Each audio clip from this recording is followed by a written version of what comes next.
27 years ago, the vast, untamed expanse of Yellowstone National Park became the silent witness to a profound human mystery. A young American couple, Sarah and David Miller, driven by an insatiable thirst for adventure and a deep love for the natural world, embarked on what they envisioned as a life-changing journey into the park's rugged heart. Their departure was marked by the usual cheerful goodbyes, the excited chatter about planned hikes and wildlife sightings, and the implicit promise of return. Yet, as days bled into weeks and weeks into months, their silence grew deafening. They vanished without a trace, leaving behind a void filled only by chilling speculation and the gnawing ache of unanswered questions that would echo through the lives of their families and the annals of the park's own storied, often enigmatic history. This isn't just a story of a missing persons case. It's a narrative woven from the delicate threads of hope, despair, and the relentless pursuit of truth against the backdrop of one of America's most iconic and formidable landscapes. The initial search, extensive and exhaustive, yielded nothing but a handful of tantalizingly incomplete clues: a discarded water bottle, a partially burned map, a faint boot print that could have belonged to any number of visitors. These fragments, like scattered pieces of a shattered mirror, offered only distorted glimpses of what might have been, fueling a persistent unease that settled over the case like the perpetual mist that often cloaks Yellowstone's valleys. The sheer scale of the park, its miles upon miles of dense forest, treacherous canyons, and unpredictable geothermal features, presented an almost insurmountable challenge to search parties. It was a wilderness that could swallow secrets whole, a place where the line between the sublime and the terrifying was often blurred. The national media, initially captivated by the romance of a young couple lost in the wild, soon moved on, leaving the Miller family to grapple with their grief and the enduring agony of not knowing. The case, while officially open, gradually faded from public consciousness, becoming another of those unsolved enigmas that the vastness of nature seemed to absorb. But the human heart, especially a grieving one, rarely allows such questions to rest. For Sarah's parents, the passage of time did little to diminish the vividness of their daughter's smile or the echo of David's laughter. They continued to pore over every detail of the investigation, clinging to the slim hope that one day some new piece of information, some overlooked clue, might finally bring them closure. It was a vigil of unwavering love and an unyielding refusal to let their children's story end in silence. Their quiet persistence, often unseen and unheard by the wider world, represented a profound testament to the enduring power of familial bonds. They understood, perhaps better than anyone, that while nature could reclaim the physical presence of their loved ones, it could not extinguish the memory or the need for understanding. The park itself, with its raw beauty and inherent dangers, became both a sanctuary and a torment, a place of profound memory and perpetual mystery. The very elements that had drawn Sarah and David in, the solitude, the grandeur, the untamed spirit of the wild, were the same forces that seemed to have conspired to keep their fate a secret. This is the story of how, after 27 years of silence, a single, unexpected discovery, a campfire inexplicably still smoldering in the remote wilderness, has reignited the enduring mystery of Sarah and David Miller, pulling investigators, family members, and ultimately us back into the heart of Yellowstone to confront the unforgiving power of nature and the persistent yearning for answers that defines the human spirit. The embers of that rediscovered fire, flickering against the vastness of the park, serve as a potent symbol, illuminating not just a physical campsite, but the enduring hope and the gnawing questions that have shaped decades of uncertainty. The discovery of that smoldering campfire, a beacon of unresolved history in the vast Yellowstone wilderness, immediately shifted the focus of the long-dormant investigation. For Detective Miles Corbin, a man seasoned by decades of navigating the complexities of human nature and the stark realities of crime scenes, this was more than just a cold case rekindled. It was a direct confrontation with the park's enigmatic capacity to both preserve and conceal. His initial survey of the site revealed a startling lack of the usual decay one would expect after 27 years. The ground around the fire pit seemed unusually disturbed, not by natural erosion, but by something that suggested recent, albeit subtle, human activity. This anomaly, a faint disturbance in a landscape that had seemingly stood still for nearly 3 decades, immediately raised a cascade of questions. Was this a deliberate act to mislead?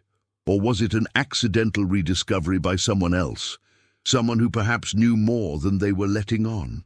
Corbin's team began meticulously documenting every element, from the specific type of wood used in the fire, which they hoped could be dated, to the peculiar arrangement of stones forming the pit itself. They were operating under the assumption that this wasn't just a relic of the miller's past, but potentially a message, a clue left by someone who had returned to this remote location. The very air at the campsite seemed heavy with unspoken narratives, a palpable sense that the wilderness itself held its breath, waiting for the truth to be unearthed. The initial findings pointed away from a simple accident, such as a bear encounter or a fall, scenarios that had been heavily considered in the original investigations.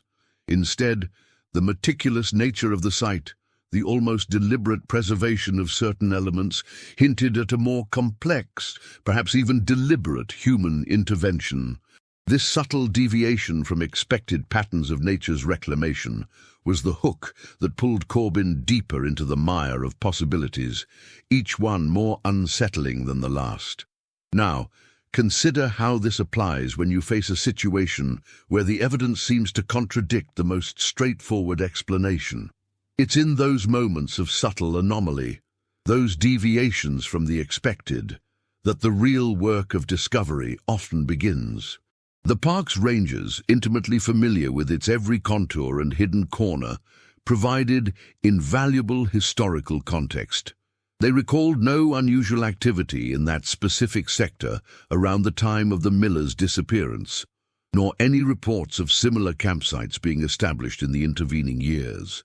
This lack of corroborating evidence only amplified the peculiarity of the discovery. Furthermore, the specific location itself was remote, requiring a significant trek through challenging terrain, a journey unlikely to be undertaken casually. This suggested that whoever had been there, or whoever had left this campsite as it was found, possessed a degree of determination and knowledge of the park's less trafficked routes. The implications were profound. Either Sarah and David had found a way to survive and return, leaving a trace for some unknown reason, or someone else had been there, someone connected to their fate, someone who had intentionally preserved this specific spot, perhaps as a memorial or a marker. The subtle disturbance wasn't just dirt. It was a ripple in the fabric of time, a disruption of the natural order that screamed of human agency. The forensic analysis of the rekindled campfire yielded a trove of unexpected data, moving beyond the initial visual assessment. Specialists employed radiocarbon dating on the charred wood fragments, not just to establish a time frame for the most recent burning, but also to identify distinct layers of combustion. The findings were perplexing. While the topmost embers indicated a recent ignition, deeper layers of ash and charcoal revealed a pattern of burning that, surprisingly, aligned with a period consistent with the miller's original disappearance. This suggested a complex history for the fire pit, one that involved multiple ignitions over an extended period, rather than a single recent event. The implications were staggering, hinting that this specific location might have been revisited, or perhaps maintained, by someone with a vested interest in its presence. Moreover, the soil samples collected from around the pit underwent detailed analysis for trace evidence. Microscopic examination uncovered minute fragments of synthetic fibers, inconsistent with typical outdoor gear of the early 1990s, and a peculiar residue that, upon chemical breakdown, suggested the presence of a specialized, high-grade sealant, the kind used in advanced wilderness survival equipment or, more disturbingly, in certain clandestine operations aimed at obscuring evidence. Now consider how this applies when you're trying to reconstruct events from fragmented data. It's the subtle, almost imperceptible anomalies that often unlock the most significant revelations. This sealant's presence in such a remote and unlikely spot was a glaring inconsistency that demanded further investigation, pointing away from a simple camping accident and towards something far more deliberate. The team also painstakingly sifted through the accumulated ash, employing advanced spectral analysis to identify any residual organic compounds. They discovered traces of specific plant pollens, not native to the immediate vicinity of the campsite, but endemic to a different distant region of the park. This botanical fingerprint suggested a possible connection to another area, a place Sarah and David might have visited, or a place frequented by whoever had utilized this campsite. This geographical divergence added another layer of complexity, suggesting a potential movement or connection that transcended the single point of discovery. Furthermore, the meticulous excavation around the fire pit revealed a deliberately buried, partially decomposed leather pouch. Inside, carefully preserved, were a few personal items that hadn't been reported missing in the original investigation. A small, tarnished silver locket containing a faded photograph of a younger Sarah and David, and a worn, hand-drawn map, its markings cryptic and seemingly unrelated to any known park trails. The map's annotations included symbols that resembled astronomical constellations and a series of seemingly random numbers, hinting at a code or a planned rendezvous point rather than a simple hiking route.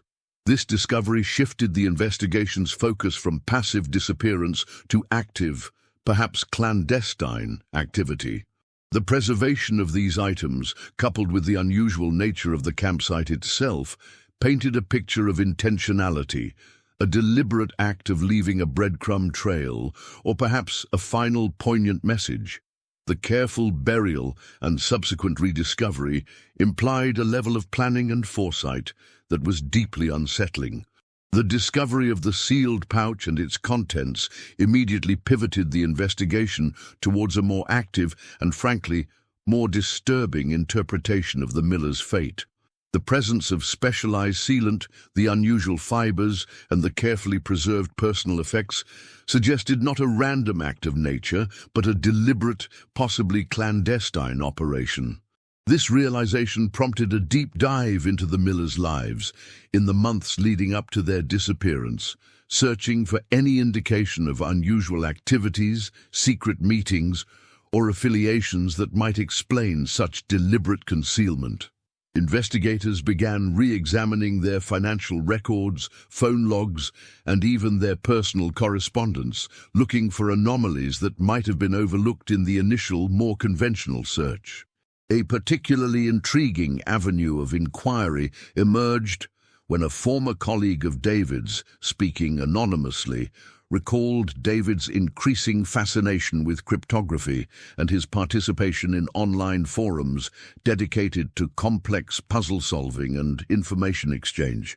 This detail, previously dismissed as a hobby, now took on sinister implications. Could David have been involved in something that required coded communication, something that necessitated the creation of a hidden cache in a remote wilderness location? The specialized sealant's composition was cross-referenced with databases of materials used in various industries, including discrete environmental monitoring and covert surveillance equipment. This analysis revealed a surprising overlap with components used in long-term, tamper-proof data logging devices. Now consider how this applies when you're trying to understand a motive behind a seemingly inexplicable action. It's often the seemingly unrelated skills or interests that provide the crucial missing piece of the puzzle. The idea that the Millers might have been involved in data collection, perhaps for an organization or for personal reasons, began to take root, transforming their adventure into a potential mission. Furthermore, the botanical trace evidence, the pollen from a different ecosystem within Yellowstone, became a focal point.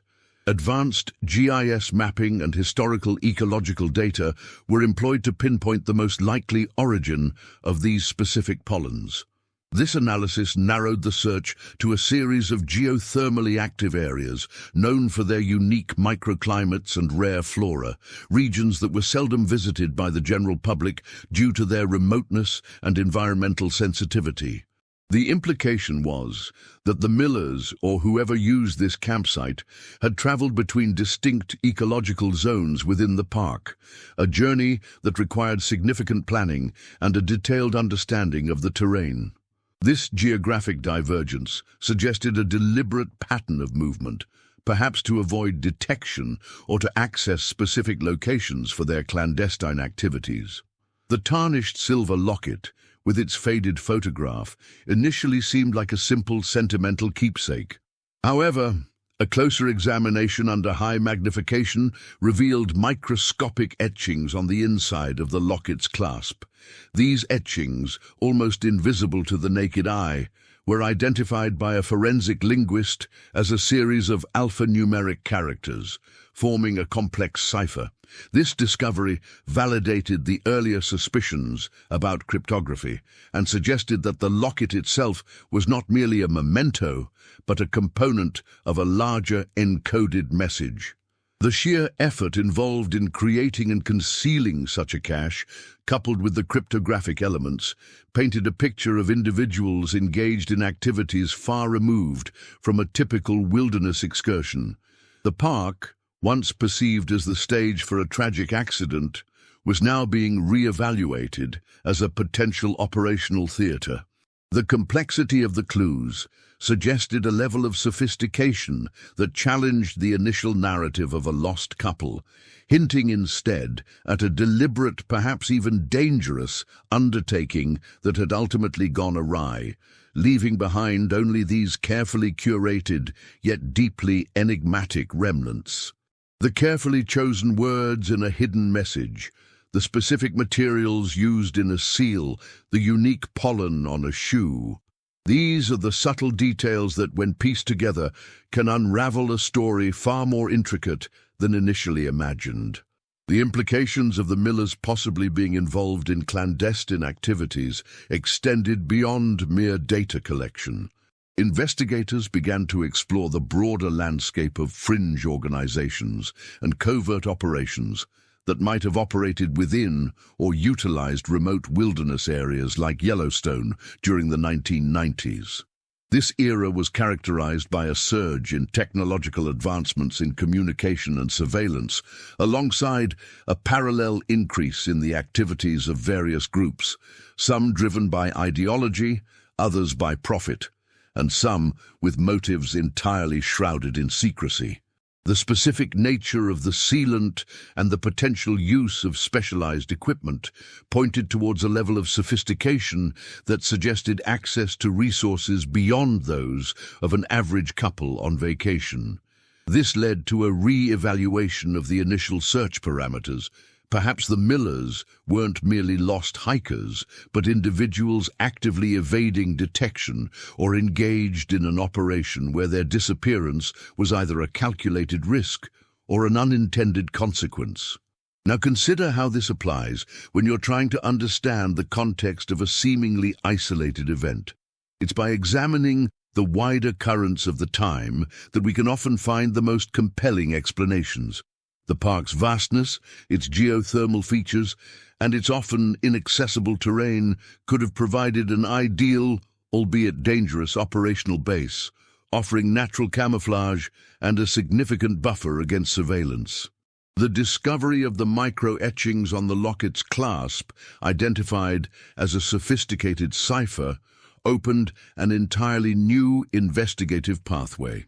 Cryptanalysts were brought in to attempt decryption, a process that proved exceedingly difficult due to the cipher's unique construction, which seemed to incorporate elements of steganography, the art of hiding messages within other messages or objects. This suggested that the locket was not just a container for a message, but a medium for its concealment.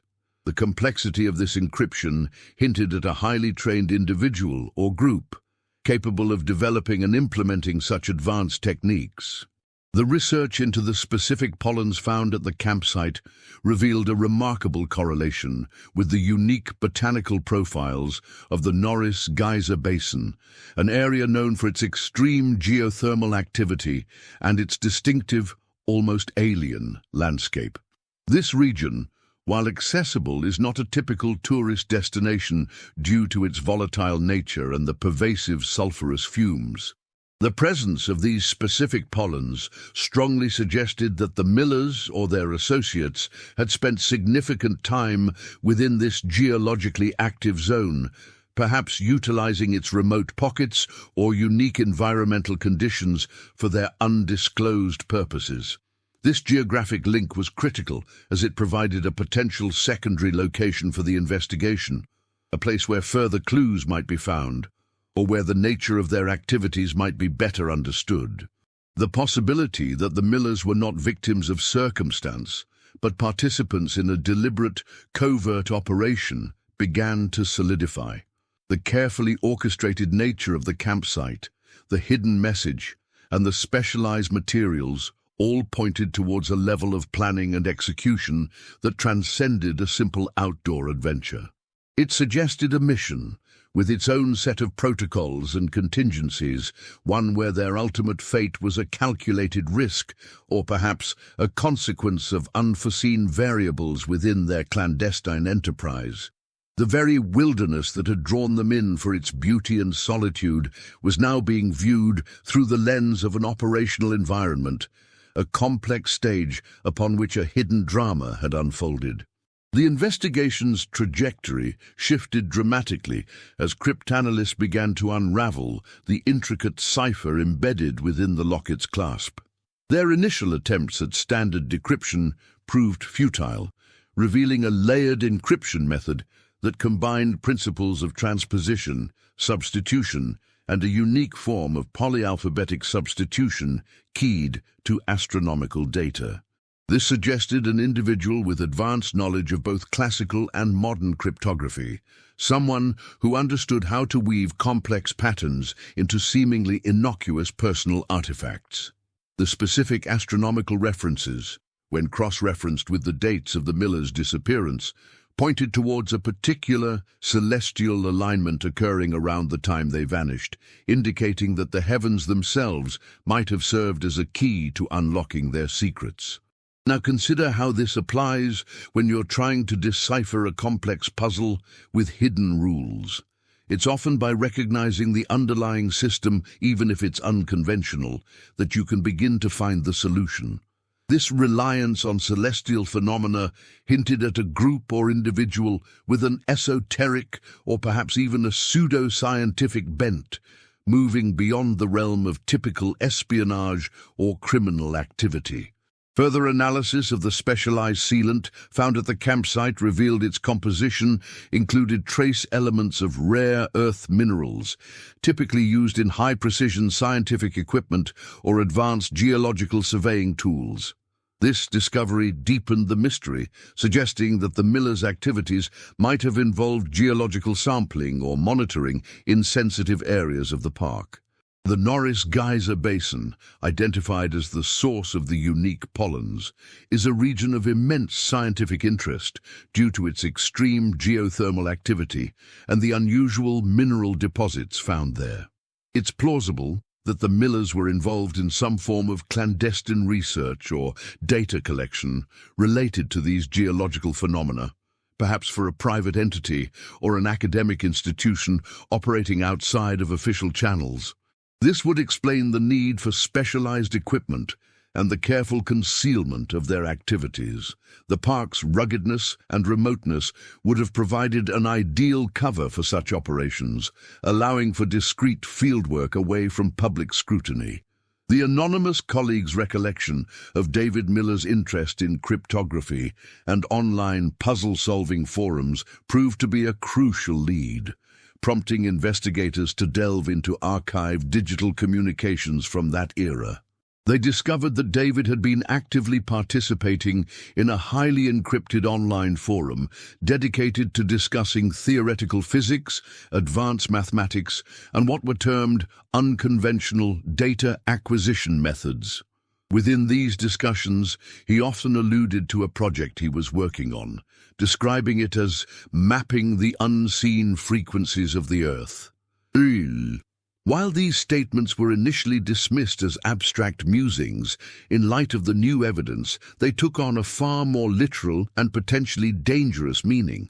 The phrase unseen frequencies could refer to anything from seismic wave analysis to electromagnetic field mapping, activities that might require specialized equipment and a deep understanding of the park's unique geological makeup.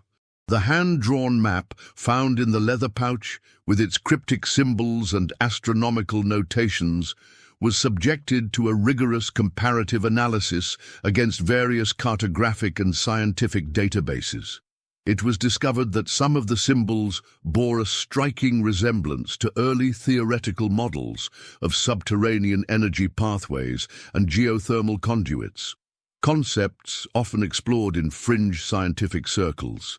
The seemingly random numbers, when correlated with the deciphered astronomical data, appeared to represent specific coordinates within the park, particularly within the Norris Geyser Basin. This suggested that the map was not merely a navigational tool, but a highly specialized guide, pointing to locations of particular scientific or perhaps even strategic interest related to the park's geothermal and geological properties. The combination of cryptography, specialized materials, and the unique geographical focus painted a picture of an operation far removed from a simple hiking trip, hinting at a deliberate scientific endeavor with undertones of secrecy and potential risk.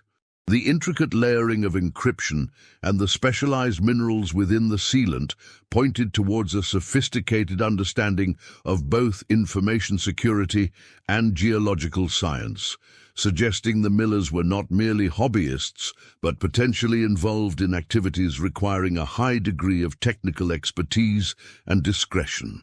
The use of rare earth minerals, often employed in sensitive scientific instrumentation or advanced sensor technology, hinted at an operational purpose beyond simple data logging.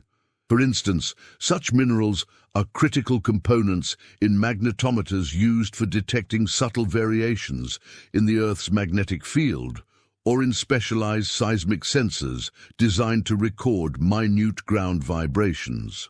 This implies their work might have involved mapping underground geological structures, monitoring geothermal energy fluxes, or even detecting anomalies that could be related to natural phenomena or, more speculatively, human-induced subsurface activities.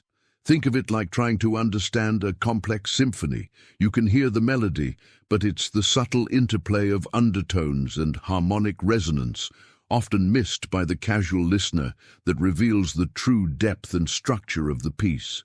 The Millers' activities seem to operate at that deeper, more nuanced level. Building on the cryptographic clues, investigators commissioned a team of leading cryptanalysts and historical linguists to decipher the complex cipher found on the locket.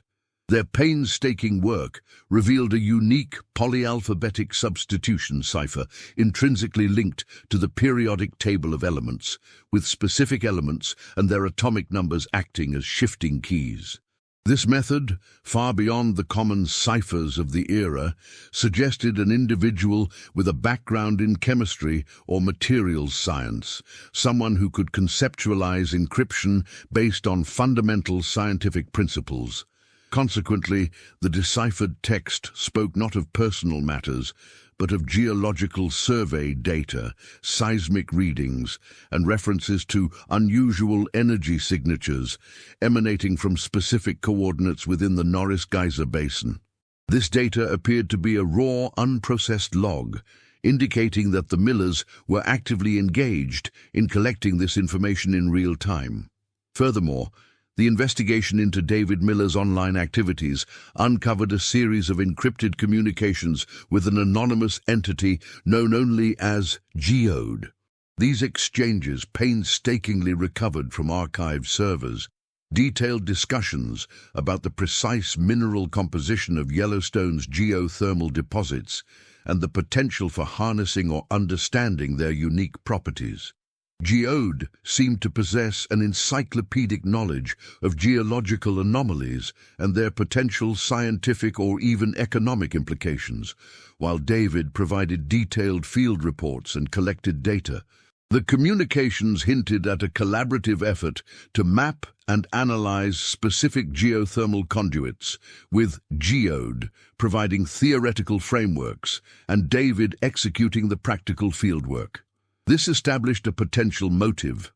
The Millers might have been clandestine geological surveyors, perhaps working for a private research group or even an independent entity interested in the park's unique geological resources.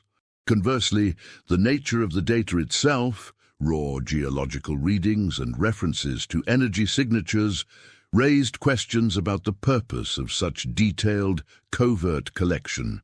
While scientific curiosity is a powerful motivator, the secrecy and sophistication employed suggested a purpose beyond pure academic research.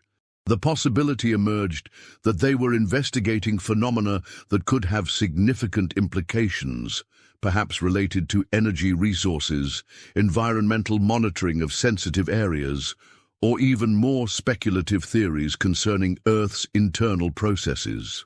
The specific coordinates mentioned in the deciphered messages consistently pointed to areas within the Norris Geyser Basin, known for their volatile geothermal activity and unique mineral formations, areas that were not part of any official scientific study at the time.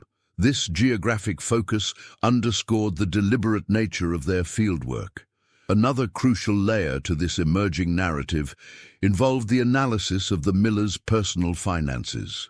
A significant, untraceable cash withdrawal was discovered in their joint account just weeks before their disappearance, a sum substantial enough to fund specialized equipment and extensive travel.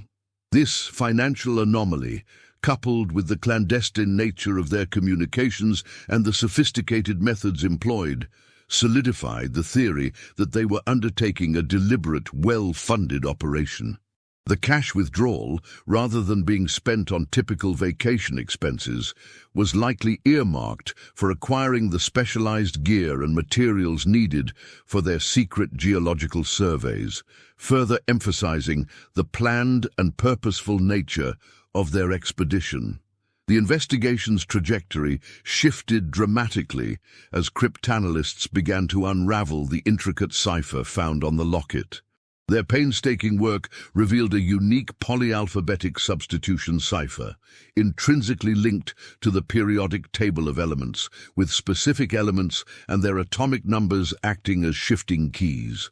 This method, far beyond the common ciphers of the era, suggested an individual with a background in chemistry or materials science, someone who could conceptualize encryption based on fundamental scientific principles. Consequently, the deciphered text spoke not of personal matters, but of geological survey data, seismic readings, and references to unusual energy signatures emanating from specific coordinates within the Norris Geyser Basin. This data appeared to be a raw, unprocessed log, indicating that the Millers were actively engaged in collecting this information in real time. Now consider how this applies when you're trying to decipher a complex puzzle with hidden rules. It's often by recognizing the underlying system, even if it's unconventional, that you can begin to find the solution. Building on this breakthrough, investigators commissioned a team of leading cryptanalysts and historical linguists to further decipher the complex cipher. Their painstaking work revealed a unique polyalphabetic substitution cipher, intrinsically linked to the periodic table of elements, with specific elements and their atomic numbers acting as shifting keys.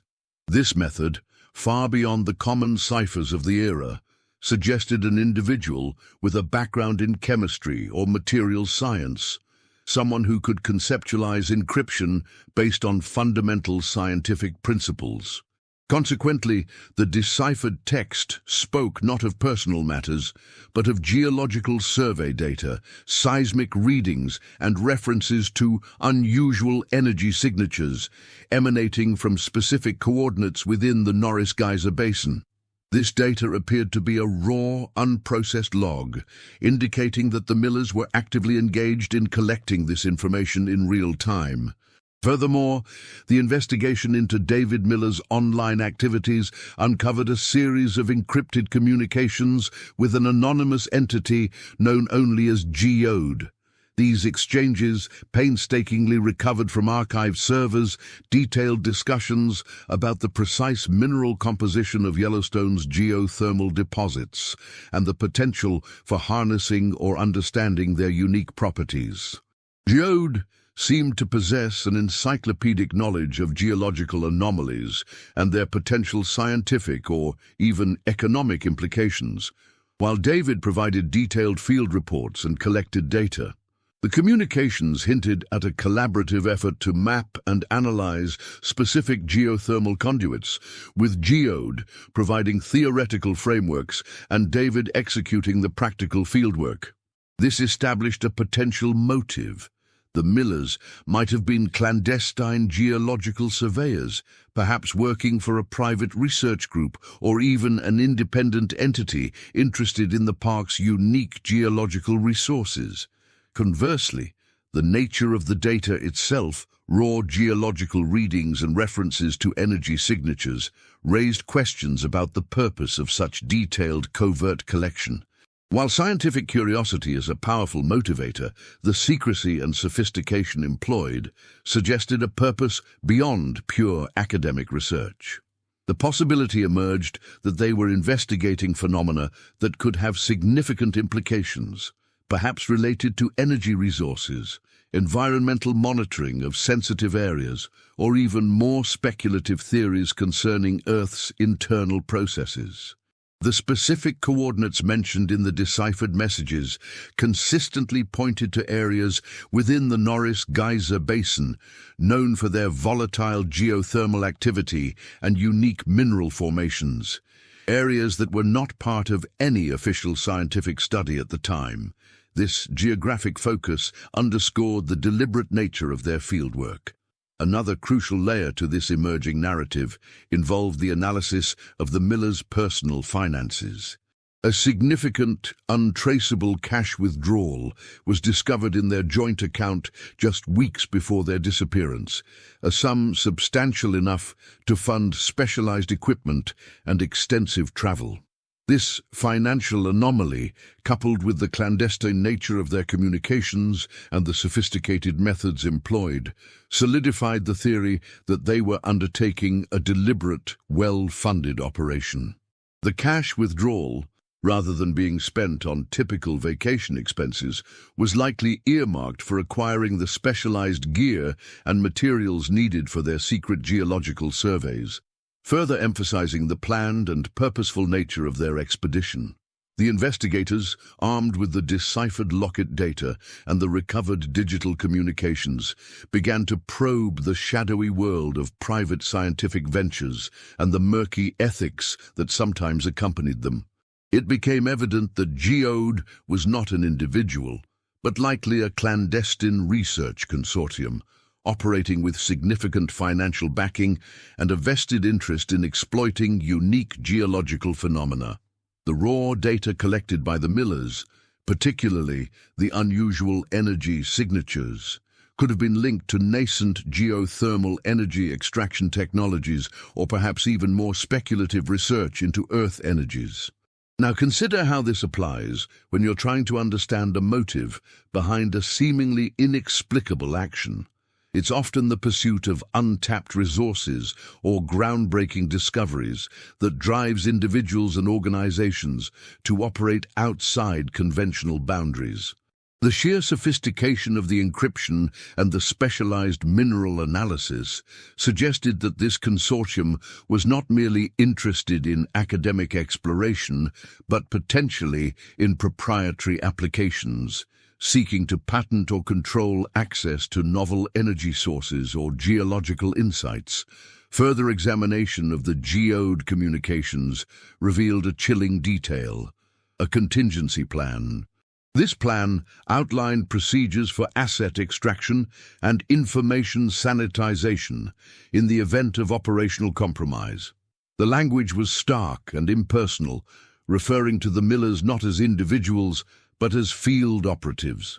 This stark dehumanization suggested that their primary role was data acquisition, and their personal well-being was secondary to the success of the mission.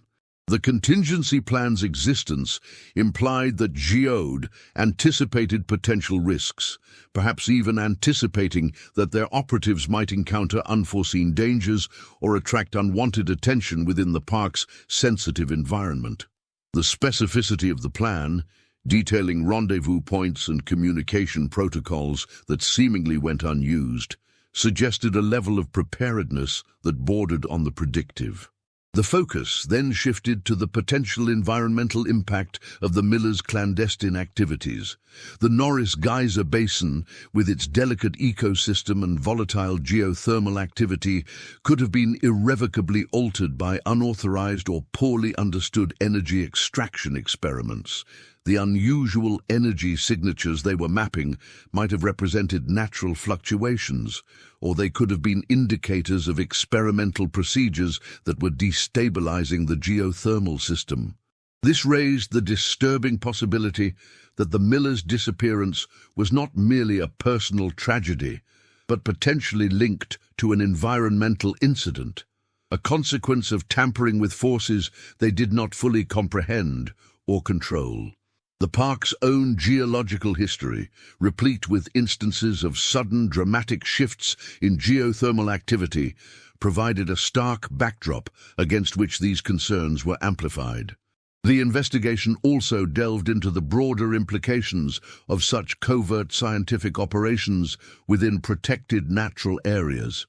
The existence of a consortium like Geode, capable of deploying operatives with advanced cryptographic and geological knowledge, raised significant questions about oversight and regulation.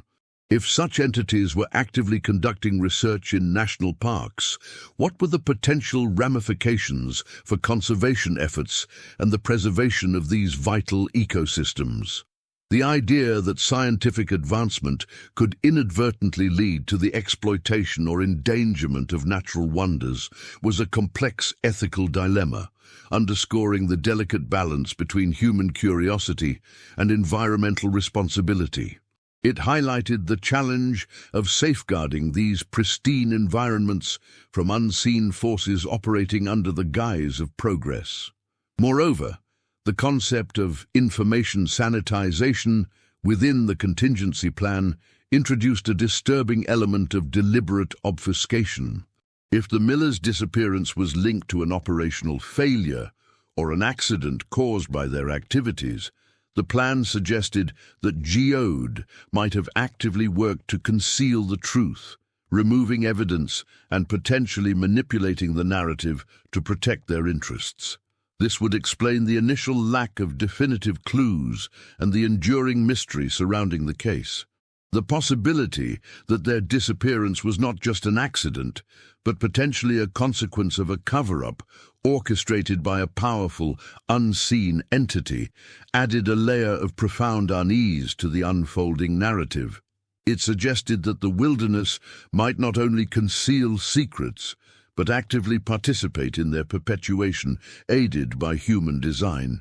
The shadowy machinations of Geode and the potential for deliberate concealment raised a critical question. What if the Millers' disappearance was not the end of their story, but a calculated maneuver, a deliberate vanishing act?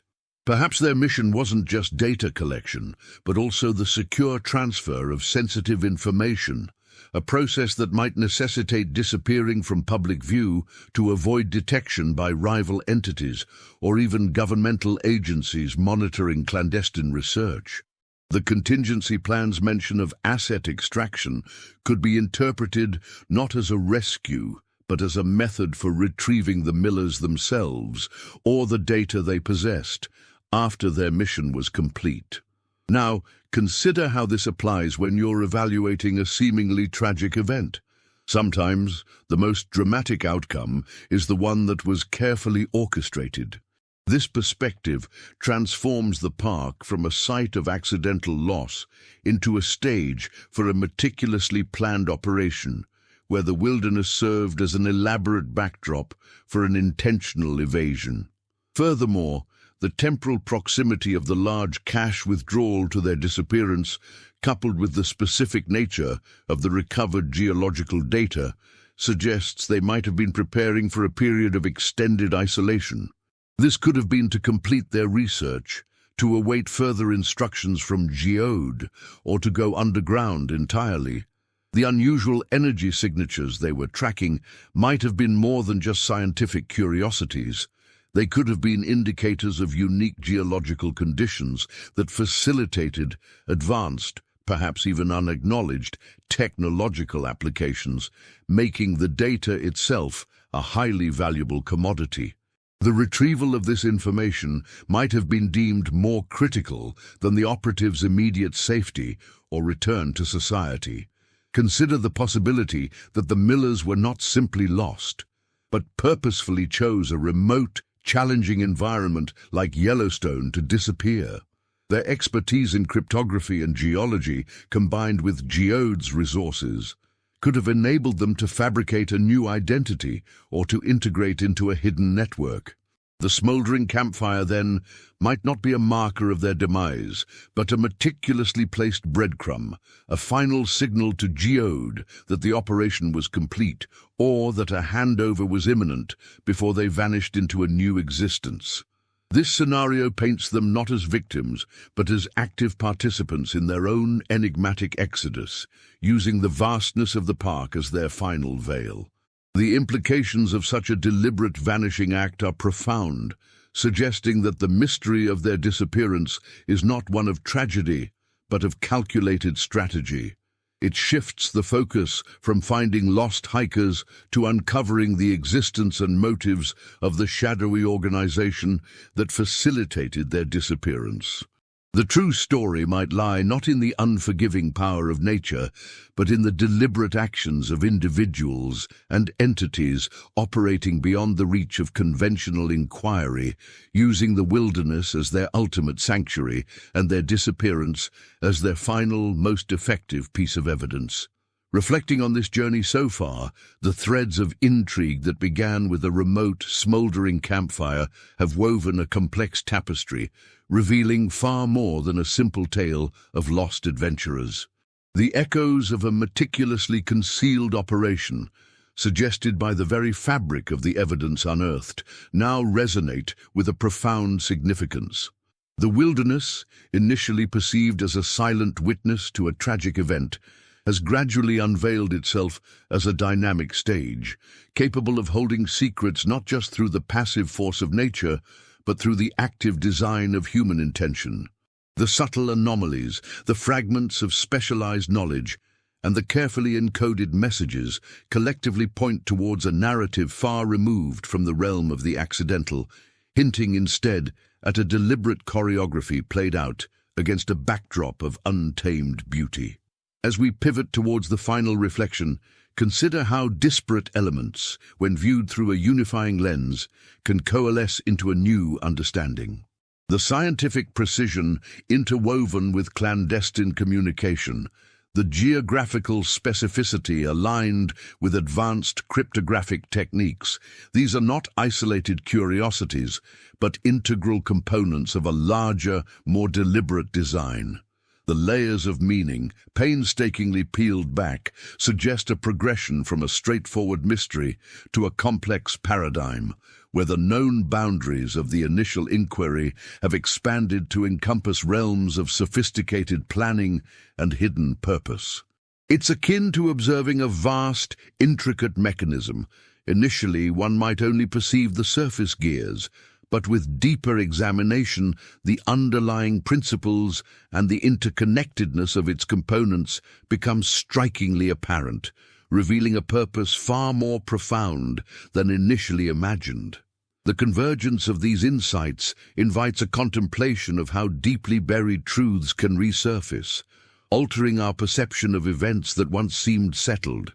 The enduring questions that haunted a family for decades are now being recontextualized, not necessarily as unanswered pleas for closure, but as deliberate omissions within a larger, more intricate design. The narrative has subtly shifted, from searching for what was lost to understanding what was strategically concealed, guiding us towards a broader perspective on the interplay between human endeavor and the wild, the known, and the deliberately obscured. The persistent glow of that rediscovered campfire, a flicker against the immensity of Yellowstone's wild heart, has illuminated more than just a forgotten campsite. It has cast a revealing light on the profound human capacity for both deep personal connection and meticulously orchestrated concealment. What began as a poignant mystery of a vanished couple has, through the relentless pursuit of fragmented clues, evolved into a compelling narrative about the deliberate shaping of reality, the potent allure of the unknown, and the wilderness as both a sanctuary and a canvas for human ambition. The journey through the layers of this enduring enigma, from the initial despair of a family's unanswered questions to the intricate deciphering of coded messages and the unsettling implications of clandestine operations, ultimately converges on a singular, powerful realization that the most enduring mysteries are often not those that nature keeps, but those that humanity deliberately crafts. The very act of disappearance, when viewed through the prism of the evidence, transforms from a tragic accident into a sophisticated performance. The specialized materials, the complex ciphers, and the deliberate geographic focus all coalesce to suggest that Sarah and David Miller were not merely lost, but perhaps strategically absent. Their story, once a testament to the unforgiving power of the wild, now speaks to the calculated power of human design, where the vastness of Yellowstone provided not an end, but an opportune stage for a carefully choreographed exit from one life, and possibly an entrance into another, shielded from the ordinary gaze. The embers that reignited the investigation now serve as a metaphor for a truth that, while perhaps never fully unearthed in its entirety, has irrevocably altered our understanding of the event, challenging the simple narrative of loss and embracing the complex possibility of chosen solitude. This unfolding narrative underscores a timeless truth, that the human drive for discovery, for understanding and for control can lead us down paths far more intricate and shadowed than we might initially imagine. The wilderness, in its awe-inspiring grandeur, offers a profound silence that can either swallow secrets or, perhaps more compellingly, absorb the deliberate absence of those who understand how to harness its immensity. The true practice begins now, not in seeking definitive answers that may forever remain elusive, but in recognizing the profound implications of what we have glimpsed, the intricate dance between the wild unknown and the deliberate human will to navigate, conceal, or even transcend it. The story of Sarah and David Miller, forever intertwined with the untamed spirit of Yellowstone, becomes a potent reminder that sometimes the most significant discoveries are not about finding what was lost, but about comprehending the deliberate artistry of what was made to vanish.